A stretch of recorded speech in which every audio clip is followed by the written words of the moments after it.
Pretty stunning new report out today about identity theft. It is on the rise. You got to make sure it doesn't happen to you. We'll tell you how.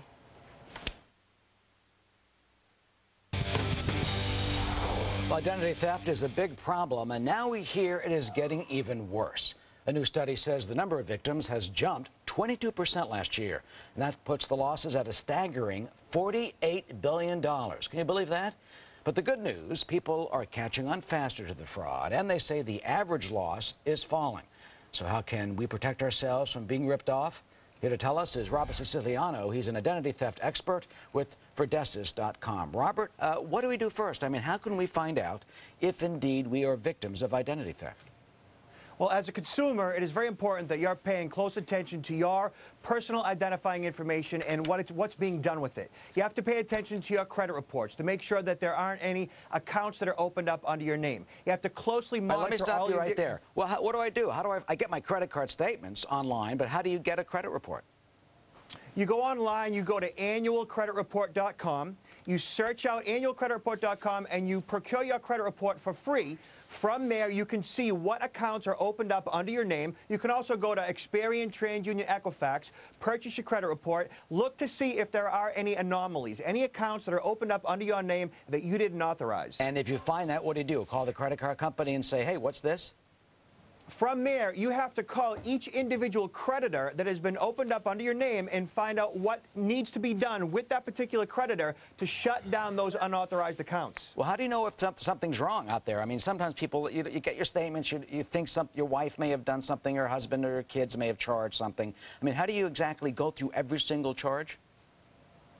Absolutely. You have to pay really close attention to all of your different statements, your credit card statements, your bank statements. Often, people who have been victimized find out as a result of bill collectors calling them for products and services they didn't buy, charges showing up on statements that they didn't authorize, and even getting arrested for crimes that they didn't commit. So what's happening is, overall, people are being bombarded by all these different offers. Identity thieves are taking advantage of it. They're going through their trash. They're finding their personal information online, and then they're opening up new accounts under their name, and then they don't know that the damage has been done until it's too late. You hit a good point. It's like midnight last summer.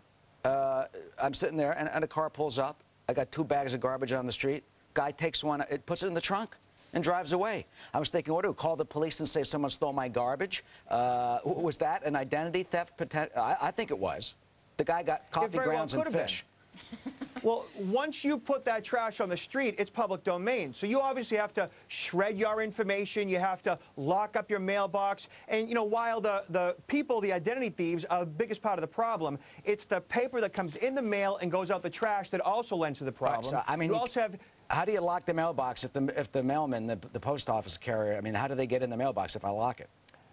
You could buy a locking mailbox at any major, Home Depot or any major retailer that, sells locking mailboxes. That's one of the first steps. Okay. But then you also have to consider, that the company you work for, the human resource officer, he or she, they have access to all kinds of personal identifying information. So even if you're locking up your mailbox, that may not protect you. Plus, criminal hackers, have access to data when they are accessing unprotected networks, systems that have holes in them, flaws, they're not properly updated. So all of these retailers that have your information, major corporations that aren't investing, the ones that aren't investing in the technology to protect our data, well, they're the ones that should be held accountable. All right, well, so I guess the bottom line is let's look at every statement.